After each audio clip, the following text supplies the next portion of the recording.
Bienvenue dans cette vidéo où on va parler du fait de manger ses émotions.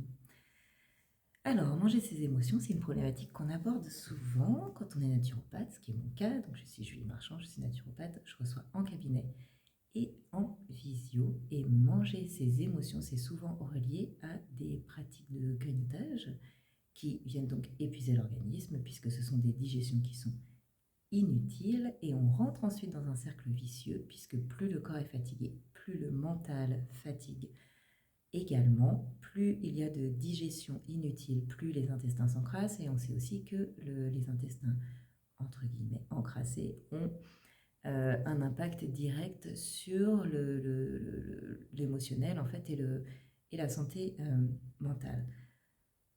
Quand vous mangez vos émotions, cette expression est assez étrange, parce que si on pouvait manger nos émotions, peut-être qu'on pourrait les digérer et que ça irait mieux, et vous savez que ce n'est pas le cas. Le pire, c'est que souvent, quand on a ces pratiques-là de manger ses émotions, on a une émotion supplémentaire qui vient s'accumuler, c'est la culpabilité, puisqu'on sait que c'est un comportement qui ne sert à rien, et pourtant, on ne peut pas s'empêcher de l'avoir. Voilà pourquoi je vais vous donner une clé assez simple pour apprendre à répondre à l'émotion, puisque l'alimentation est là pour nourrir la machine et absolument pas pour régler un problème émotionnel. Donc bien souvent, quand on mange ses émotions, le grignotage qui est lié à un état émotionnel qui n'est pas assez stable, ça vient de trois grandes émotions. En général, on a le réconfort, donc voilà, on a une baisse de morale, on a besoin de quelque chose d'un peu doudou, on va aller grignoter. Ça peut être la récompense, ah, j'ai bien bossé aujourd'hui, je peux me faire un petit plaisir. Ça va être l'ennui.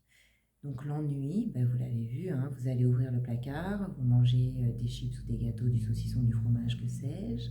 Ça vous occupe quoi 1 minute 30. Donc au niveau efficacité, quand on grignote par ennui, on n'est pas top, quoi. Donc essayez d'identifier l'émotion. Peut-être que là, quand je vous en parle, vous savez déjà très bien quelle émotion vous mangez en premier. Identifiez cette émotion. Prenez-en vraiment conscience. N'essayez pas de la bloquer, hein. Accueillez-la, pleurez un beaucoup s'il faut, allez crier s'il faut, mais reconnaissez cette émotion, accueillez-la et en fait, ayez une pratique qui vient répondre au besoin qui est exprimé. C'est de l'ennui, prenez-vous un bouquin, allez marcher, vous promener, voilà. C'est un besoin de réconfort, appelez quelqu'un avec qui vous allez pouvoir partager vos états d'âme. C'est une célébration, mais ça c'est très chouette, et ben célébrez, prenez un temps, écrivez, n'importe quoi, prenez un temps pour conscientiser ce que vous avez réussi à faire dans cette journée, dans cette dernière heure, que vous avez besoin de célébrer. Identifiez ça, parce que là vous allez vraiment répondre à l'émotion, ce que ne fait pas l'alimentation. Ensuite, il y a une autre chose, c'est qu'en naturopathie, parce que ça va vous aider de conscientiser l'émotion évidemment, mais on va aussi aller travailler sur l'équilibre nerveux. Quand l'émotionnel est un petit peu fait des montagnes russes, n'est pas assez stable, on va travailler, donc souvent on va supplémenter en minéraux. Donc on va aller voir si vous faites dans votre alimentation assez d'apport minéral pour votre organisme pour qu'il puisse maintenir un équilibre nerveux durable. Et si ce n'est pas le cas, on va travailler ça, faire un apport plus important de minéraux.